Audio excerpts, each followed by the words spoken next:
തിരി കവാലം ശ്രീകുമാർ, ഈ ഇപ്പോൾ കഴിഞ്ഞ കുറച്ച് മുമ്പ്, അതായത് ഷൈൻ ടോം ചാക്കോയുടെ ചില മാധ്യമപ്രവർത്തകർ ചോദ്യം ചോദിച്ചപ്പോൾ അദ്ദേഹം പറഞ്ഞൊരു മറുപടിയുണ്ട്.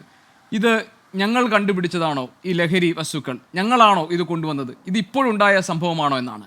ഇപ്പോൾ പഴയ തലമുറയിൽപ്പെട്ട ആളുകൾ പറയുന്നു അവരുടെ ചെറുപ്പകാലത്തും കലാകാരന്മാർ ഒക്കെ തന്നെ മദ്യമോ അല്ലെങ്കിൽ അതിനോട് ചേർന്ന് നിൽക്കുന്നതായ ലഹരി പദാർത്ഥങ്ങൾ ഉപയോഗിച്ച് ശീലിച്ചു വന്നവരാണ്. അപ്പോൾ ലഹരി എന്ന് പറയുന്നത് എല്ലാ കാലത്തും മനുഷ്യനുണ്ടായ സമയം മുതൽ അവരോടൊപ്പം തന്നെ ഉണ്ടായ ഒരു വസ്തുവാണെന്നും അത് ഉപയോഗിക്കുകയും അതിന് കലാകാരന്മാരോ അല്ലെങ്കിൽ സാഹിത്യ പ്രവർത്തകർ ആരാണെങ്കിലും അവരൊക്കെ അത് ഉപയോഗിക്കുകയോ ഒക്കെ ചെയ്യുന്നുണ്ട് എന്നുള്ളത് ഒരു പൊതുവിൽ അംഗീകരിക്കപ്പെട്ട ഒരു സംഭവം പോലെയാണ്. അതിൽ നിന്ന് വ്യത്യസ്തമായ ഒരു പുതിയ സാഹചര്യം ഈ പുതുതലമുറയെ സംബന്ധിച്ച് ഉണ്ടായിട്ടുണ്ട് എന്ന് താങ്കളെ പോലുള്ള കാണുന്നുണ്ടോ? തീർച്ചയായിട്ടും പണ്ടത്തെ ഒരു എന്ന് പറഞ്ഞാൽ മദ്യവും കഞ്ചാവും എന്നൊക്കെ പറഞ്ഞത് പണ്ടത്തെ ഒരു കാലത്ത് ഇത്ര വയലൻസ് ഒരിക്കലും ഉണ്ടാകുന്നൊരു കാര്യമായിരുന്നില്ല.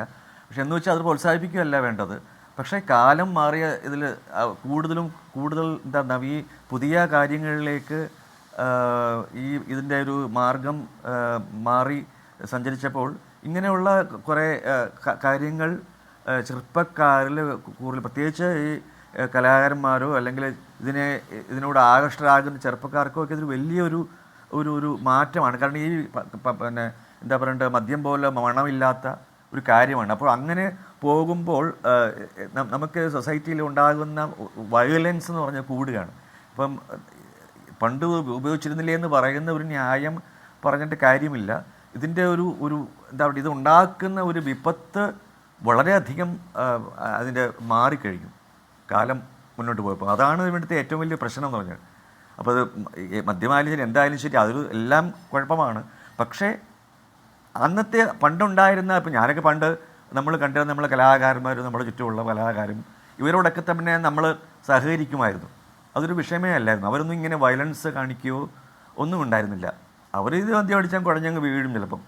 അപ്പം അതും പെർഫോമൻസിൻ്റെ അന്നൊന്നും ഇവരാരും കഴിക്കാറില്ല. എനിക്കറിയാവുന്ന പലരും പെർഫോമൻസ് മദ്യം ഇതായിട്ടൊന്നും ബന്ധിക്കാറേ ഇല്ല. അത് കഴിഞ്ഞ് അവരുടെ സ്വകാര്യതയിൽ അത് ചെയ്യുന്ന ഒരു കാര്യം അത്രയേ ഉള്ളൂ.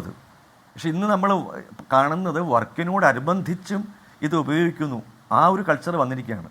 വർക്കിൻ്റെ ഭാഗമായിട്ടും അത് ഉപയോഗിച്ചും നമ്മുടെ പ്രൊഫഷണൽ വർക്കായിട്ട് ബന്ധിപ്പിക്കുന്ന ഒരു കാലഘട്ടമായി മാറിയിരുന്നു. അവിടെയാണ് പ്രശ്നം. നമ്മുടെ വർക്ക് നമ്മുടെ എപ്പോഴും അത് മാറ്റി നിർത്തുക, അതിനോടൊപ്പം ഇത് കലർത്തുമ്പോഴാണ് സമൂഹത്തിൽ ഇപ്പം നേരത്തെ പറഞ്ഞ ഓഡിറ്റിങ്ങിന് വിധേയമാകുന്നത്. അതുകൊണ്ടാണ് നമ്മുടെ വർക്കും ഇതുമായിട്ട് ബന്ധിപ്പിക്കാൻ പാടില്ല. അത് പേഴ്സണൽ അഫെയറാണ്. പക്ഷേ ഇപ്പം നമുക്ക് ഇത് ഉപയോഗിക്കുന്നത് കുറ്റകരവുമാണ്. അതാണ് നമ്മുടെ ഒരു വിഷയം. നമ്മൾ കുറ്റകരമായ ഒരു കാര്യം ചെയ്യാൻ പാടില്ല എന്നുള്ളൊരു ബോധ്യം നമുക്കുണ്ടാവണം. അവിടെയാണ് പ്രശ്നം. അത് നേരത്തെ സൂചിച്ച ഞാനൊക്കെ കലയെ ആസ്വദിക്കുന്നത് വരേണ്യവർഗമാണോ അധസ്ഥിത വർഗമാണോ എന്ന് നോക്കിയിട്ടല്ല. എല്ലാ തരം കലകളും ആര് പെർഫോം ചെയ്യാലും നല്ല കലയാണെങ്കിൽ അത് വേടൻ്റെ ആയാലും ഞാൻ ആസ്വദിക്കാറുണ്ട്. നമ്മളങ്ങനെ ആയിരിക്കണം. ഒരു മനുഷ്യൻ എന്ന് പറഞ്ഞാൽ ഒരു വ്യക്തി എന്ന് പറഞ്ഞാൽ എല്ലാം ആസ്വദിക്കാൻ നല്ലതല്ല. അതെ ധന്യ ഉദ്ദേശിച്ചത് അതിന്റെ രാഷ്ട്രീയവും മനസ്സിലായി. അല്ല അദ്ദേഹത്തിന് അത് മനസ്സിലായി. അദ്ദേഹത്തിന് അദ്ദേഹം പറഞ്ഞത് സംഗീതത്തിനോ അതെ ആ പ്രിവിലേജിനെ കുറിച്ചാണ് ധന്യ പറഞ്ഞതെന്ന് മനസ്സിലായി. മാത്രമല്ല കവാലം ശ്രീകുമാർ പറഞ്ഞത് അദ്ദേഹം ആ കലയെ ഏതെങ്കിലും ഒരു വിഭാഗത്തിൽ ഉൾപ്പെടുത്തിയല്ല, ഒരു കളത്തിനകത്ത് വെച്ചല്ല കലയെ കാണുകയും ആസ്വദിക്കുകയും ചെയ്യുക മനുഷ്യർ എന്നാണ് അദ്ദേഹം പറഞ്ഞത്. It's A point two B noted. തീർച്ചയായിട്ടും. ശരി, ഞാനൊരു ചെറിയ ഇടവേള പറഞ്ഞോളൂ സാർ, പറഞ്ഞോളൂ. അല്ല, അങ്ങനെ ഒരു പ്രിവിലേജ് ഉണ്ടെന്ന് നിങ്ങൾ പറയുന്നുണ്ടെങ്കിൽ അങ്ങനെ ഉണ്ടെങ്കിൽ പോലും അതങ്ങനെ ഇല്ല എന്ന് ഞാൻ വിശ്വസിക്കുന്നു.